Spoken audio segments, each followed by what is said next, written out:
이 시간 우리가 말씀을 보시도록 하겠습니다. 다 같이 자리에서 일어나셔서 느헤미야 9장, 오늘 느헤미야 9장 전체를 볼 텐데 1절에서 8절 말씀까지 같이 읽도록 하겠습니다. 느헤미야 9장 1절에서 8절 말씀입니다. 시작. 그날 스무다흘 날에 이스라엘 자손이 다 모여 금식하며 굵은 베옷을 입고 티끌을 무릅쓰며 이 모든 이방 사람들과 절교하고 서서 자기 죄와 조상들의 허물을 자복하고 이날의 낮 4분의 1은 그 제자리에 서서 그들의 하나님 여호와의 율법책을 낭독하고 낮 4분의 1은 죄를 자복하며 그들의 하나님 여호와께 경배하는데 레위 사람 예수아와 바니와 감미엘과 스바냐와 분니와 세레바와 바니와 그나니는 단에 올라서서 큰 소리로 그들의 하나님 여호와께 부르짖고 또 레위 사람 예수아와 감미엘과 바니와 하삼느아와 레베야와 호디야와 스바냐와 드다히야는 이르기를 너희 무리는 마땅히 일어나 영원부터 영원까지 계신 너희 하나님 여호와를 송축할지어다. 주여, 주의 영화로운 이름을 송축하올 것은 주의 이름이 존귀하여 모든 송축이나 찬양에서 뛰어남이니이다. 오직 주는 여호와시라. 하늘과 하늘들의 하늘과 일월성신과 땅과 땅 위의 만물과 바다와 그 가운데의 모든 것을 지으시고 다 보존하시오니 모든 천군이 주께 경배하나이다. 주는 하나님의 여호와시라. 옛적에 아브라함을 선택하고 갈대아 우르에서 인도하여 내시고 아브라함이라는 이름을 주시고 그의 마음이 주 앞에서 충성됨을 보시고 그와 더불어 언약을 세우사 가나안 족속과 헷 족속과 아모리 족속과 브리스 족속과 여부스 족속과 기르가스 족속의 땅을 그의 씨에게 주리라 하시더니 그 말씀대로 이루셨사오매 주는 의로우심이로소이다. 아멘. 아멘. 착석하시겠습니다. 지난주에 우리는 느헤미야 8장을 보았습니다. 느헤미야서 전체가 성벽 재건에 관한 책입니다. 그래서 느헤미야에 관한 책을 보면은 다시 재건하라 그런 책 제목도 있습니다. 느헤미야 7장까지 성벽은 재건되었습니다. 그런데 8장부터 보면은 대부흥 운동이 일어나는 것을 보게 되어집니다. 왜냐하면은 성벽 재건이 그들의 최종 목적이 아니었거든요. 성벽 재건은 그들의 신앙이 유지되어지고 그리고 더욱더 신앙이 회복되어지는, 믿음이 회복되어지는 울타리이기 때문에 그렇습니다. 그러니까 성벽 재건한 이후에 그들의 삶이 어떠해야 되는가를 우리에게 가르쳐주고 있는 것입니다. 그래서 느헤미야 8장부터 보면은 이제 성벽이 재건되어지고 그들이 모여서 하나님께 예배하는 것을 보게 되어집니다. 오늘은 또 더 중요합니다. 자, 9장 1절 말씀 한번 읽어보겠습니다. 9장 1절 시작. 스무나흘 날에 이스라엘 자손이 다 모여 금식하며 굵은 베옷을 입고 티끌을 무릅쓰며 아멘. 아멘. 그들이 모인 시기가 언제인가를 말씀해 주고 있는데 그 달 스무나흘 날에라고 말씀하고 있습니다. 그 달이라는 말은 그들이 8장에서 보면은 그들이 처음 모였을 때가 보면은 유대력으로는 7월입니다. 우리 달력으로는 정월입니다. 1월입니다. 그러니까 7월 1일 날 그들이 모였습니다. 그들은 7월은 엄청나게 중요한 절기가 많거든요. 7월 1일이 나팔절입니다. 나팔을 길게 부를 때에 하나님께서 그곳에 임재하신다. 하나님께서 이곳에 오신다. 우리를 승리케 하시고 우리를 구원하여 주실 것이다 라는 그러한 믿음으로 나팔절을 지킵니다. 7월 10일은 대속죄일입니다. 그러니까 하나님께서 우리의 모든 죄를 용서하여 주신다. 그래서 대속죄를 지킵니다. 그리고 7월 15일부터 22일까지는 초막절입니다. 그러니까 하나님께서 우리를 광야에서 40년 동안 불기둥과 구름기둥으로 우리를 인도하셨던 그 하나님을 생각하며 하나님께 감사하는 그러한 날이 초막절입니다. 다른 말로 수장절이라고도 합니다. 수장절은 한 해 동안 지었던 농사를 저장하는 날입니다. 하나님께서 우리에게 얼마나 큰 은혜를 베풀어 주셨는가. 그래서 그 수장절이 오늘날 추수감사절의 유래가 되어집니다. 어쨌든 그런 여러 가지 절기가 있었습니다. 그것이 그들의 달력으로는 7월이고 우리의 달력으로는 정월 1월입니다. 첫 달부터 그렇게 하나님께 예배하는 것이죠. 그런데 7월 22일이면 이제 모든 절기가 끝났단 말이에요. 그 달 절기는 그들이 그 절기를 지키기 위해서 벌써 한 달 가까이 됐을 것입니다. 집을 떠난 지가. 그러면 다 돌아가야 되잖아요. 이제 다 끝났는데 뭐합니까? 그런데 그달 스무 나흘날 24일에 또 모였습니다. 이틀이 지나서 또 모였단 말입니다. 다 지나야 되는데 또 모였단 말입니다. 여러분, 우리도 오늘 본문의 말씀을 통해서 볼 때에 참 우리도 영적 부흥을 갈망하는 마음이 있거든요. 그런데 영적 부흥을 갈망한다는 것은 하나님을 갈망하는 것입니다. 하나님의 마음을 갈망하는 것입니다. 하나님의 뜻을 갈망하는 것입니다. 절기가 중요한 게 아니에요. 우리는 절기가 있습니다. 부활절도 있고 감사절도 있고 또 성탄절도 있습니다. 그런데 절기는 하나님 편에서는 절기가 없어요. 왜 절기를 주셨는가 하면은 너희들이 하나님의 은혜를 기억하며 살아라. 잊지 말고 살아라. 사람은 망각의 동물이거든요. 자꾸 잊어버리거든요. 내가 받은 그 하나님의 은혜가 얼마나 큰지 자꾸 잊어버린단 말입니다. 그래서 하나님께서 그 절기를 주신 거예요. 그런데 진짜 사람들이 그 절기만 중요하게 생각하고 그 다음에는 별로 중요하지 않게 생각하는 사람들이 얼마나 많은지 모릅니다. 부활절을 우리가 얼마 전에 부활절이었죠. 부활절에 예수님께서 부활하셨다. 우리에게 사망의 권세에서 이기게 하여 주셨다. 그때 너무너무 기쁘다. 그리고 부활하신 그 주님께서 우리도 부활하게 하실 것이고 또 부활하신 주님께서 지금도 살아계셔서 우리와 함께 하신다. 그것 때문에 얼마나 기뻤습니까? 그런데 부활절이 지나고 나서 점점 그 부활의식, 하나님의 임재의식을 잊어버리고 살아가는 사람들이 얼마나 많은지 모릅니다. 1년 중에 최고 감사하는 날이 추수감사절이죠. 그래서 그날은 엄청나게 감사를 많이 합니다. 그리고 정말 하나님께 감사를 드립니다. 한 해 동안 베풀어 주신 것이 너무나도 감사하다라고 생각합니다. 지나면 또 잊어버려요. 또 돌아와야 감사한단 말입니다. 성탄절, 우리 주님께서 우리를 위해서 인간의 몸을 입고 이 땅에 오셨습니다. 너무나도 감사하죠. 그래서 지나면 또 잊어버려요. 그런데 지금 이 사람들은 절기가 다 끝났음에도 불구하고 다시 그들의 집으로 돌아가지 아니하고 이틀 뒤 다시 모였다라는 말입니다. 사랑하는 성도 여러분, 이 사람들 삶을 통해서 우리가 부흥이라는 것은 무엇인가, 영적 부흥이 무엇인가를 한번 보았으면 좋겠습니다. 그래서 지난주에 이어서 영적 부흥을 갈망하라 두 번째 시간을 갖도록 하겠습니다. 첫 번째로는요, 말씀 앞에 서야 됩니다. 우리는 모두가 다 날마다 말씀 앞에 서는 모습이 되어져야 됩니다. 자, 3절 말씀 한번 읽어보겠습니다. 3절 시작. 이 날에 낮 4분의 1은 그 제자리에 서서 그들의 하나님 여호와의 율법책을 낭독하고 낮 4분의 1은 죄를 자복하며 그들의 하나님 여호와께 경배하는데. 아멘.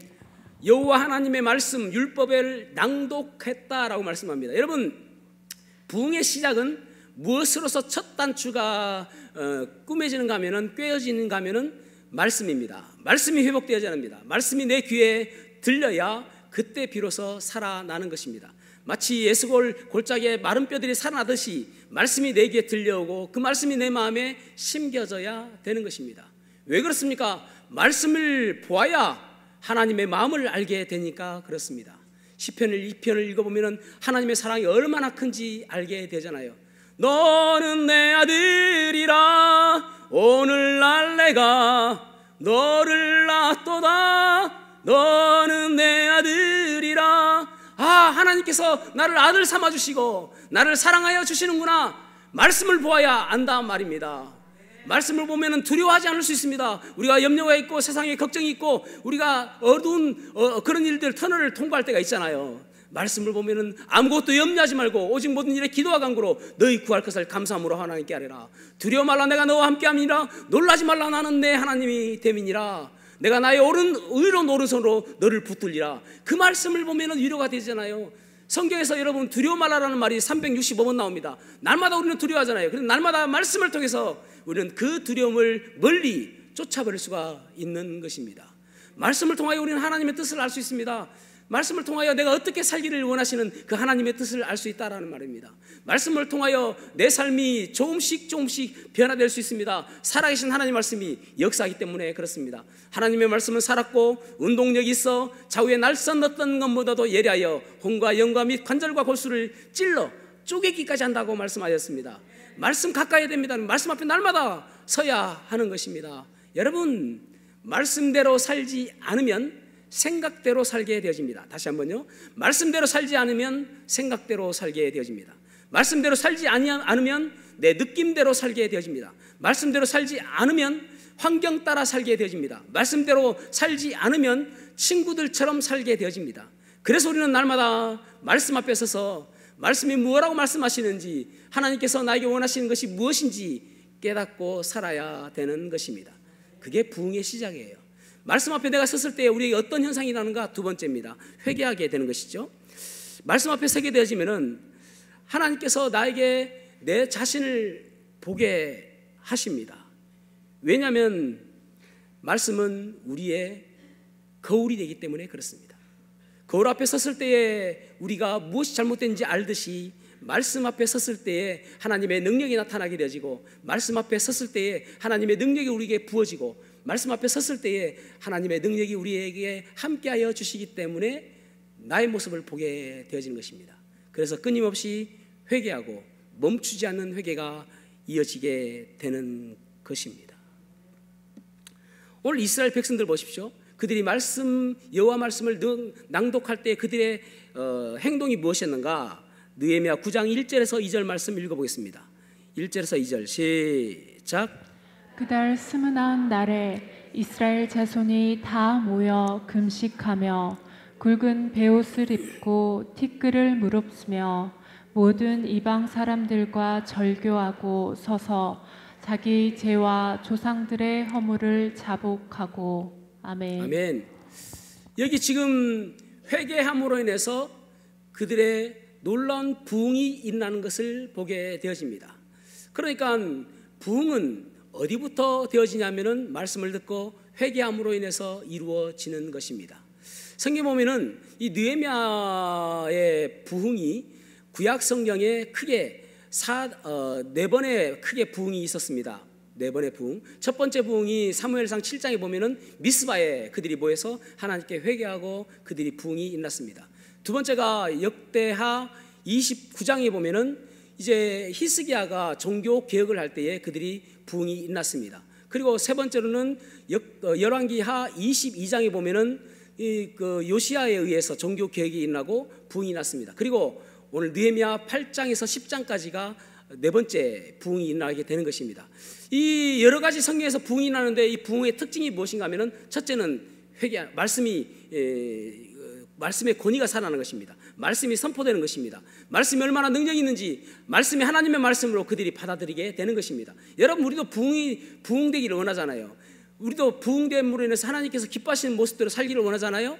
첫 번째가 말씀입니다. 날마다 말씀을 보고 말씀 앞에 서야 되는 것이죠. 두 번째가 회개입니다.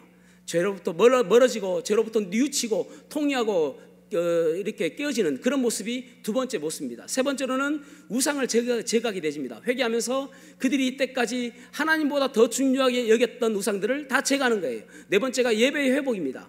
예배가 살아나요.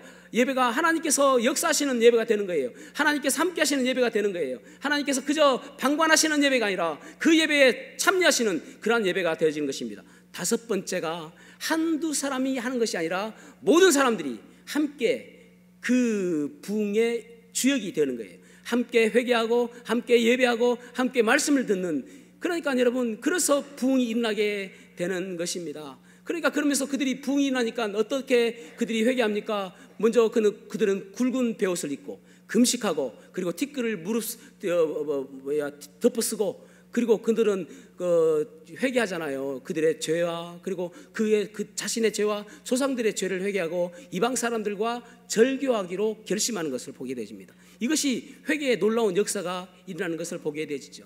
여러분, 이스라엘 사람들은 슬픔을 나타낼 때에 슬픔, 아주 격한 슬픔, 강한 슬픔, 큰 슬픔, 또 수치를 당했을 때에 어떻게 표현하는가 하면은 창세기 37장에 보면은 야곱에게 요셉의 형들이 요셉을 팔아넘기고 죽었다라고 야곱에게 거짓을 고합니다. 그때 야곱이 굵은 배로 허리를 동입니다.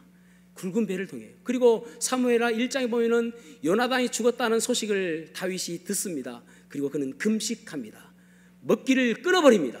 내가 죽겠다라는 마음으로 그렇게 슬퍼하는 마음을 갖게 되집니다. 사무엘하 13장에 보면은 다윗의 딸 다말이 나옵니다. 다말이 그의 이복 오라비 암논에 의해서 몹쓸짓을 당합니다. 그리고 집 밖으로 쫓겨납니다. 그때 그가 채석옷을 왕가의 자식들이 입는 채석옷을 다 찢어버리고 그리고 머리에 재를 덮어쓰고 그리고 또 손으로 얼굴을 가리고 울며 거리를 다닙니다. 여기서 여러분, 재를 덮어쓴다, 티끌을 덮어쓴다 똑같은 말입니다. 직역하면은 티끌입니다. 그런데 의역하면 재입니다. 그러니까 그런 모습으로 보는 것이. 그런데 여기 보면은 세 가지를 다 해요. 지금 굵은 베옷을 입고 그리고 금식하며 그리고 티끌을 뒤집어 쓰는 거예요.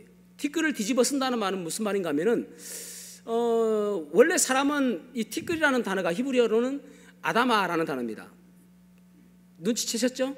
아담이라는 이름은 원래 흙, 티끌, 먼지라는 뜻입니다. 흙이라는 말은 조금 고상한 말입니다. 좀 좋게 표현한 단어입니다. 그러니까 사실은 티끌, 먼지라는 그런 뜻입니다. 아담은 그런 존재인데 지금 티끌도 그런 존재입니다. 그러니까 나는 아무것도 아닙니다. I am nothing. 나는 아무것도 아닙니다. 오직 주님만이 영광 받으셔야 됩니다. 그러면서 제가 죄를 덮어 쓰는 것은 마치 나는 이제 다 불타버린 재와 같은 그런 존재입니다. 그런 것을 의미하는 것입니다. 굵은 베옷을 입는 것은 까끌까끌하잖아요. 안에 아무것도 안 입고 굵은 베옷을 입고 까끌까끌하는 그 죄 때문에 고통스러운 모습을 표현하는 것입니다. 금식하는 것은 내가 모든 것을 끊습니다라고 이야기하는 것입니다. 그런 것들을 지금 이야기하고 있는 거예요. 그렇게 그들이 표현하고 있는 것입니다. 여러분, 회개라는 것은 그렇습니다.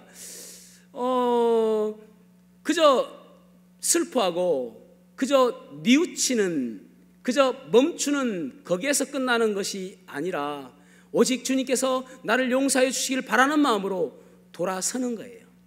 돌이키는 것입니다. 우리는 날마다 예배를 드립니다. 예배 때마다 감동받는 것들이 있잖아요. 내 마음에 은혜가 된다라고 할 때가 있잖아요. 그러면 그때 은혜를 받았을 때에 결심했던 것을 삶에서 나타나야 되는데, 그래 하나님의 능력이 나타나는데 그렇지 않는 거예요. 말씀을 들을 때는 은혜가 되었다가도 그저 다시 돌이키면 똑같은 모습으로 되어 있는 것입니다. 왜 그렇습니까? 회개에 대한 진정한 통회가 없었기 때문에 그렇습니다. 눈물을 흘리며 애통해하는 마음이 없었기 때문에 그렇습니다. 단지 슬퍼하는 마음 때문에 그런 거예요. 여러분, 세상 사람들도 똑같이 그렇습니다. 세상 사람들도 고통스러울 때에 자기의 죄를 생각합니다. 똑같이 우리처럼 죄를 생각해요. 그런데 세상 사람들 내가 죄를 지었구나 라고 생각하지만 우리는 어떻게 하는가 하면은 요한복음 16장 8절에 보면은 성령님께서 이 땅에 오실 때에 어떤 일을 하시는가를 말씀하고 있는데 죄에 대하여, 의에 대하여, 심판에 대하여 너희들을 책망하실 것이다 라고 말씀하십니다. 그러니까 세상 사람들은 그냥 내가 죄를 지었구나 라고 생각하는데 우리는 성령님께서 우리를 찌르시고 그리고 꼬집으시며 너 이거 잘못했어라고 이야기하니까 아파서 죽는 거예요. 떼굴떼굴 구는 거예요. 하나님, 내가 이 죄 때문에 못 살겠습니다라고, 그래서 다시는 이 죄를 짓지 않겠습니다라고 그렇게 회개하는 것이 올바른 회개라는 말입니다. 그러니까 그렇게 되어지면 돌이키게 되어지죠. 그리고 그렇게 되어지면 하나님의 마음을 알게 되어지죠. 그렇게 되어지면 하나님의 말씀이 살아서 역사함으로 인하여 내 삶의 능력이 나타나게 되는 것입니다. 뉘우쳐봤자 소용없습니다, 여러분. 아무리 울어봤자 소용없습니다, 여러분. 우는 것이 문제가 아니라, 뉘우치는 것이 문제가 아니라 돌이키는 것이 중요한 것입니다. 하나님께서 무엇라고 말씀하셨는지 그 말씀대로 돌이키는 것입니다. 그렇게 돌이킬 때에 점점 나는 죽어가는 거예요. 예전에는 I am something이라고 생각했던 내가, 나는 무엇인가 되는 것처럼 보여졌던 내가 I am nothing으로 바뀌어지는 거예요. 나는 아무것도 아닙니다. 티끌과 같은 존재입니다 라고 고백하는 상태가 되는 것이죠. 예전에 유명했던 카피 중에 하나가 무엇이냐면은 뭐 좀 젊은 친구들은 잘 모르겠죠. 이 소리도 아닙니다.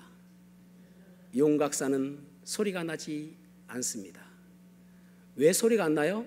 가루니까 소리가 안 나는 거예요. 여러분, 우리가 내 자신이 자꾸 나타나고 내 자신이 자꾸 드러나는 것은 아직도 덜 깨어졌기 때문에 그렇습니다. 아직도 덜 부서졌기 때문에 그렇습니다. 철저하게 주님 앞에 무릎 꿇고 눈물을 흘리며 낮아질 때에, 그때에 우리가 가루가 되는 거예요. 여러분, 우리가 하나님의 은혜 받았다라고 이야기하지 않습니까? 어쩌면은 하나님의 은혜를 받으면 받을수록 우리는 더 절망적입니다. 왜냐하면은 내가 할 수 있는 일이 아무것도 없기 때문에 그렇습니다. 그래서 하나님께 매달리죠.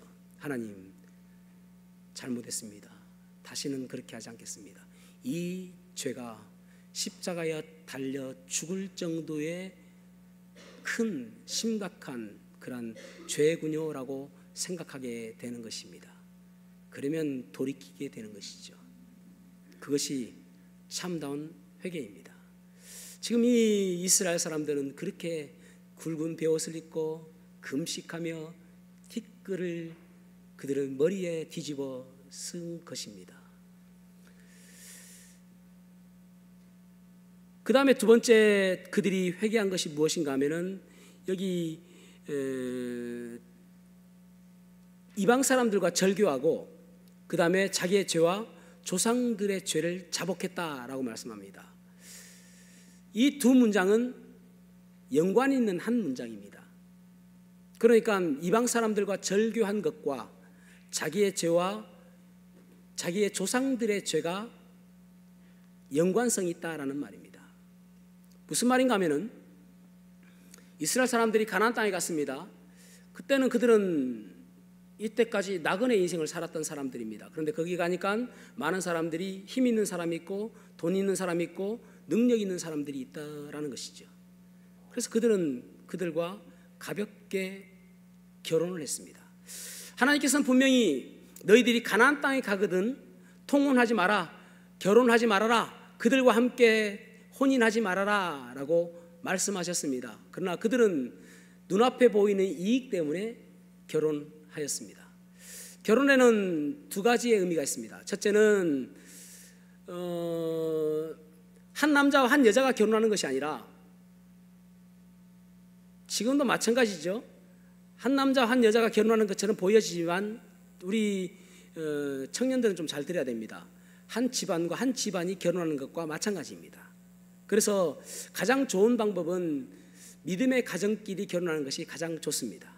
그래서 우리 교회 안에서 짝을 찾으시면 제일 좋습니다. 짝이 안 맞으면 좀 어려도 뭐 그냥 데리고 사세요. 그러니까 한 남자와 한 여자와 결혼하는 것이 아니라 그 사람이 믿는 신과 그 사람이 믿는 신의 만남이 이루어지는 것이 결혼이었습니다. 그것이 결혼이에요. 그러니까 결국은 그 결혼을 통해서 믿음이 타락하게 되어지고 또 믿음이 섞이게 되어지고 혼합되어지게 되어지고, 그리고 믿음 때문에 하나님 유일신 사상이 무너져 버린 것이죠. 여러분 잘 알고 있는 것처럼 북이스라엘이 가장 타락했을 때가 아합 왕 때입니다. 그 아합 왕이 가장 타락한 이유는 무엇입니까? 이세벨이라는 사람이 들어왔기 때문입니다. 그전에도 바알신이 있었습니다. 바알신을 섬기는 사람들이 있었습니다. 그러나 이세벨이 들어오면서 바알신 숭배 사상이 공식화되어진 것입니다. 그러니까 엄청나게 많은 사람들이 바알신을 섬기게 되었죠. 솔로몬 보십시오. 솔로몬도 다윗은 얼마나 충성스러운 사람이었습니까? 그러나 그의 아들 솔로몬 이후에 르호보암이라는 아들이 있었는데 그때 나라가 분열되어집니다. 여로보암과 르호보암에 의해서 나라가 분열되잖아요. 왜 그렇습니까? 솔로몬 때에 여러 이방 여자들을 데려왔기 때문에 그렇습니다. 후궁들을 이방 여자들을 데려왔기 때문에 그렇습니다. 그러니까 자꾸 교회에서 짝지를 찾으라고 하는데 삼산에 가서 찾으니까 그게 문제입니다. 엄청나게 많은 사람들을 그렇게 해가지고 결국은 망하게 되는 것이죠. 그리고 결국은 결혼은 결혼뿐만 아니라 신앙까지도 영향을 받기 때문에 하나님께서는 결혼에 대해서 중요하게 생각했던 것입니다. 그러니까 지금 조상들이 결혼을 그렇게 했기 때문에 지금 조상들의 죄를 자복하고 있는 것입니다. 그 다음에 그들이 왜 그러면 이방 사람들과 결혼했는가? 두 번째 이유는 무엇인가 하면은 그들은 자기의 안전성, 자기가 안전하기 위해서, 그러니까 좀 더 힘 있는 사람, 좀 더 능력 있는 사람과 결혼을 하고 사돈 맺게 되어지면은 그 사람의 능력과 그 사람의 힘이 내 힘이 되기 때문에 그렇습니다. 그것을 지금 이 사람들은 회개하고 있는 거예요. 우리의 조상들이 그렇게 했던 것들 회개합니다. 지금까지도 자기들은 그렇게 해왔습니다. 지금까지도 이방 여자들과 결혼했습니다. 자기의 자녀들을 이방 여자들에게 주었습니다. 그러나 앞으로는 그렇게 하지 않겠습니다. 다시는 그러한 일이 없도록 하겠습니다. 그렇게 하나님께 이야기하고 있는 것입니다. 그렇게 지금 회개하고 있는 것입니다. 이때까지 우리는 사람들의 눈치를 보고 사람들에게 어떻게 하면 내가 더 안전할까, 내가 더 힘을 얻을까, 사람들에게 눈을 줬는데 이제는 오직 하나님만 바라보고 살겠습니다.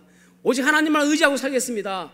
오직 하나님이 나의 힘으로 그렇게 살아가겠습니다 라고 하는 신앙 고백인 것입니다. 사랑하는 성도 여러분, 내가 돌이켜야 될 것이 무엇인지 생각해 봐야 됩니다. 그렇지 않으면 결코 내 삶 속에서 하나님의 능력이 나타나지 않습니다.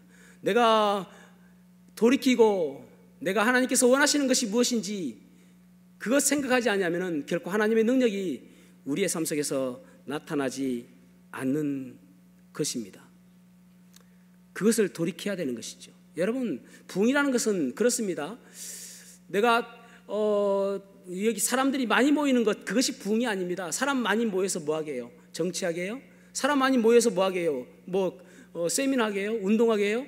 아닙니다. 여러분, 부흥은 하나님이 이곳에 임재하시는 것이 부흥입니다. 하나님께서 함께 하시는 것이 부흥입니다. 하나님께서 주관하시는 것이 부흥입니다. 그러기 위해서 우리는 절교할 것, 끊어야 될 것, 단절시킬 것, 그 통로를 끊어버려야 된단 말입니다. 그렇지 않고서는 결코 하나님께서 역사하지 않으시는 것입니다. 돌이켜야 됩니다. 멈추지 말아야 됩니다. 끊임없이 우리는 하나님 편으로 돌아와야 하는 것입니다. 세 번째, 우리가 부흥하기 위해서는 경배해야함을 볼 수가 있습니다. 경배해야 됩니다. 드디어 그들은 하나님께 경배합니다. 다른 말로 이야기하면 그들은 예배합니다. 하나님을 예배하는 것은 무엇인가 하면 하나님을 아는 만큼 내가 하나님을 높이는 것입니다. 다시 한번요. 하나님을 예배하는 것은 내가 하나님을 아는 만큼 높입니다. 믿음이 좋으신 분들은 더욱더 크게 하나님을 예배하고, 믿음이 작은 사람은 더욱더 죽어가는 소리로 하나님을 찬양하고 예배합니다. 여기 보면은 그들이 모였을 때에 레위 사람들이 올라와서 부르짖습니다. 하나님께 기도합니다. 기도 인도하는 거예요. 그 다음에 또 다른 사람들, 몇 사람들 또 올라와가지고 하나님을 송축합니다. 하나님께 감사하고 하나님을 높여드립니다. 예배하고 있는 것이죠. 예배는 우리가 가끔 생각할 때에 예배 순서를 참 중요하게 생각합니다. 그러니까 찬양, 그 다음에 기도하고, 그 다음에 찬양대 찬양하고, 설교하고, 기도하고, 찬양하고, 기도하고 마치죠. 일반적인 예배 순서는 묵찬, 기찬, 설기, 찬축, 기, 그렇습니다. 그런데 그게 그렇게 중요한 이유는 무엇일까요? 한 순서 한 순서를 끝났다고 생각하는 것이 아니라 그것은 예배가 아니고요, 미사입니다. 미사는 제사입니다. 순서에 따라서 한 순서가 끝나면 또 다른 순서가 나오고 또 다른 순서가 나오고, 예배는 그것이 아니라 한 순서마다 전능하신 하나님을 바라보고 하나님을 높이고 그렇게 하는 것입니다. 그래서 한 순서 한 순서마다 우리가 하나님을 의식하며 지금 내 찬양을 하나님께서 들으시는구나, 내 간절한 기도를 하나님께서 들으시는구나, 대표자가 기도할 때 내 마음을 그곳에 담아서 아멘 아멘 하면서 하나님 저도 그렇게 되기를 원합니다. 하나님 저 기도가 내 기도가 되기를 원합니다. 하나님께서 역사하시고 하나님께서 살아계신 그 삶을 내가 경험하기를 원합니다. 그렇게 하는 거예요. 그래서 기도도 중요하고요, 찬양도 중요하고요. 찬양대 찬양할 때는 그 가사를 보면서 하나님 저도 저렇게 높이고 싶습니다. 말씀을 들을 때 아멘 아멘 하면서 하나님 저 말씀대로 살기를 원합니다. 그런 모습들이 있는 거예요. 예배는 모든 순서가 중요한 것입니다. 그래서 간절하게 부르짖는 예배가 되어야 되는 것입니다. 생각해 보십시오, 여러분. 어떤 사람이 물에 빠졌습니다. 죽을 것 같아요. 누가 구해주시지 않으면 죽을 것 같습니다. 그런데 누가 지나갑니다. 그러면은 저기요, 제가 지금 죽을 것 같거든요. 시간 나시면 저 좀 건져주시면 안 돼요? 제발 좀 건져주세요. 그렇게 하겠습니까, 여러분? 살려주세요, 살려주세요. 제가 죽겠습니다. 제발 좀, 제발 좀. 당신이 살려주지 않으면 나 죽을 것 같습니다라고 떼쓰고 애쓰고 그렇게 해야 되지 않겠습니까? 그 모습이 우리의 예배의 모습이 있어야 한단 말입니다. 우리 예배 속에서 어떤 모습이 있어요? 정말 그런 모습이 있습니까? 간절한 모습이 있습니까? 오직 주님만을 바라보며 주님께서 지켜주시기를 바라는 마음, 주님께서 구원하여 주시기를 바라는 마음, 주님께서 손 내밀어서 나를 건져주시기를 바라는 마음, 내 고통 가운데서 오직 주님께서 나를 지켜주실 것이라는 그 바라는 마음, 그 마음이 있냐는 것입니다. 거기에 우리의 열정이 담겨지게 되는 것이거든요. 자, 여기 보십시오. 그들이 어떻게 찬양하는지 느헤미야 9장 6절에서 8절 말씀 읽어보겠습니다. 6절에서 8절 시작. 오직 주는 여호와시라. 하늘과 하늘들의 하늘과 일월 성신과 땅과 땅 위의 만물과 바다와 그 가운데 모든 것을 지으시고 다 보존하시오니 모든 천군이 주께 경배하나이다. 주는 하나님 여호와시라. 옛적에 아브람을 택하시고 갈대아 우르에서 인도하여 내시고 아브라함이라는 이름을 주시고 그의 마음이 주 앞에서 충성됨을 보시고 그와 더불어 언약을 세우사 가나안 족속과 헷 족속과 아모리 족속과 브리스 족속과 여부스 족속과 기르가스 족속의 땅을 그의 씨에게 주리라 하시더니 그 말씀대로 이루셨사오매 주는 의로우심이로소이다. 아멘. 아멘. 지금 이스라엘 백성들이 이야기하고 있는 것은 창세기 때부터 느헤미야 때까지 하나님은 어떤 분인가를 지금 송축하고 있습니다. 6절부터 38절까지 보면은 이렇게 말씀합니다. 6절에서는 하나님은 창조주 하나님이십니다 라고 고백합니다. 그리고 7절에서 8절은 아브라함과의 언약에 대한 하나님에 대해서 말씀하고 있습니다. 그러니까 하나님께서 아브라함에게 언약하셨던 그 약속을 지키시는 하나님, 그것에 대해서 송축하고 있습니다. 그 다음에 9절에서 21절까지는 출애굽했을 때에 광야에서 하나님께서 어떻게 우리를 지켜주셨는가, 그것을 말씀하고 있습니다. 때로는 교만과 불순종 가운데서도 하나님께서는 여전히 그들을 사랑하셔서 그들을 인도하셨다라고 말씀합니다. 네 번째로는 가나안 정복과 하나님의 인내에 대해서 말씀하고 있습니다. 그것이 22절에서 31절 말씀하고 있습니다. 사사기를 보면은요, 그들은 끊임없이 범죄합니다. 참 우리의 모습과 너무나도 비슷해요. 그래서 그들은 끊임없이 범죄하면 하나님께서 그들을 징계하십니다. 그러면 그들이 하나님께 회개합니다. 그러면 하나님께서 그들을 회복시켜 주십니다. 회복시켜 주면은 생활이 편합니까? 편합니까? 편하잖아요. 회복시켜 주시니까. 그러면 또 범죄할까요? 범죄할까요? 질문이 엄청 쉽죠? 또 범죄하잖아요. 생활이 편하니까 또 범죄하고, 범죄하면 또 하나님께서 징계하시고, 징계하시면 또 회개하고, 회개하면 또 하나님께서 회복시켜 주시고, 이것이 사이클이라고 하는 것이 계속 반복되어져요.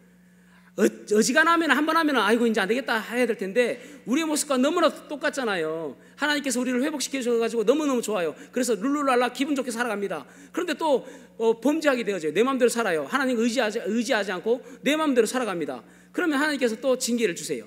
그러면 또 눈물 흘리며 주여 이 죄인 또 왔습니다. 눈물 흘려요. 그러면 하나님께서 아이고 불쌍해 하고 또 회복시켜 주세요. 계속 반복하는 그런 것을 하나님께서 인내하시며 그들을 인도하여 주셨다, 은혜를 베풀어 주셨다라고 말씀합니다. 그러면서 마지막 38절에는 하나님 이제 하나님과 새로운 언약을 맺고 싶습니다. 하나님의 언약 백성 되길 원합니다 라고 하나님을 높여드리는 내용이 나오는 것입니다. 여러분, 하나님은 어떤 분이십니까? 여러분들에게 하나님은 어떤 분이세요? 지금 여기 느헤미야 8장에서는 하나님은 그런 하나님인데 여러분에게는 하나님은 어떤 분이십니까? 하나님은 위대하신 하나님이십니다. 하나님 우리를 창조하신 하나님이십니다. 하나님 우리의 모든 것을 아시는 하나님이십니다. 우리를 인도하시는 하나님이십니다. 우리를 모든 환경들을 다 아시는, 그래서 우리에게 좋은 것을 주시기를 원하시는 분이 하나님이십니다. 두려워 말라고 하시는 이유는 우리에게 평안을 주시기 위한 하나님이십니다. 우리를 여전히 사랑하시는 하나님이십니다. 그 하나님 우리가 고백하는 거, 예배 때마다 하나님은 이번 주 한 주간 또 나를 인도하여 주셨습니다라고 고백하는 그런 모습이 바로 우리가 하나님은 어떤 분인지를 예배 속에서 나타내야 하는 것입니다. 여러분, 오늘날 이 세대는 마귀는 너 자신을 보아라 라고 이야기합니다. 기준이 너고 네 마음대로 살아라 라고 이야기합니다. 그러나 말씀은 그렇게 이야기하지 않습니다. 하나님을 보아라 라고 이야기해요. 하나님을 바라봐라, 하나님만 의지하고 하나님만 바라보고 살아가라, 그렇게 이야기합니다. 참된 부흥은 무엇입니까? 하나님을 의식하며 살아가는 것입니다. 참된 부흥은 무엇입니까? 하나님을 의식하고 날마다 두려워하는 마음으로, 정결한 마음으로 거룩하게 살아가는 것이 바로 참된 부흥인 것입니다. 저와 여러분이 이 땅에 살아가지만 이 악한 세상 속에서 오직 하나님을 의식하며 하나님께서 원하시는 방법대로 그렇게 살아가는, 그래서 우리는 그리스도인들은 결과도 중요하지만 과정도 중요한 것을 기억하셔야 됩니다. 과정 가운데서 하나님을 의식하며 하나님 뜻대로 살아가는 모습 됨으로 인하여 참다운 영적인 부흥이 나는 그러한 삶 되시기를 주님의 이름으로 축복합니다. 기도하시겠습니다. 혹시 여러분 가운데 나는 아직 예수님을 잘 모릅니다, 나는 아직 구원받지 못했습니다, 어떻게 하면 제가 구원받을 수 있을까요? 그런 분 계십니까? 손을 들어 표하시면 어떻게 예수님을 만날 수 있는지 상담을 통하여 예수님을 소개해 드리겠습니다.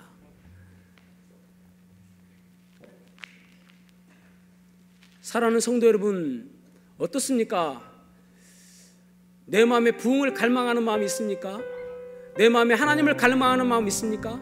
내 마음에 하나님께서 원하시는 대로 살기를 소원하는 마음이 있습니까? 주님, 제가 그 하나님을 갈망합니다. 날마다 주님께서 나와 함께 하시기를 갈망합니다. 내 삶을 통해서 하나님의 살아계심이, 하나님께서 살아계심이 나타나는 그러한 삶 되기 원합니다. 그렇게 소원하신 분 계십니까? 손을 들어 펴시면 여러분들 위해서 기도해 드리겠습니다. 네, 그 손을 보았습니다. 네, 그 손을 보았습니다. 이 시간 우리가 자리에서 일어나셔서 하늘의 문을 여셔서 찬양하시겠습니다. 하늘의 문을 여소서, 이곳을 주목하소서. 주를 향한 노래가 꺼지지 않으니 하늘을 열고 보소서.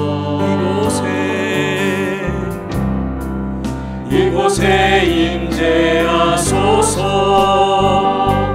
주님을 기다립니다. 기도의 향기가 하늘에 닿으니 주여 임재하여 주소서. 이곳에 오셔서 이곳에 앉으소서. 이곳에서 드리는 예배를 받으소서. 주님의 이름이 아멘. 주님의 이름만이, 오직 주의 이름만 이곳에 있습니다. 잠시 기도하시겠습니다. 따라하시겠습니다. 주여 응답하소서. 주여 용서하소서. 주여 행하시옵소서. 아멘. 기도하시겠습니다.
하늘의 문을 여셔서 찬양합니다. 하늘의 문을 여소서. 이곳을 주목하소서. 주를 향한 노래가 꺼지지 않으니 하늘을 열고 보소서. 아멘. 하늘을 열고 보소서. 이곳에 임재하소서. 주님을 기다립니다. 기도의 향기가 하늘에 닿으니 주여 임재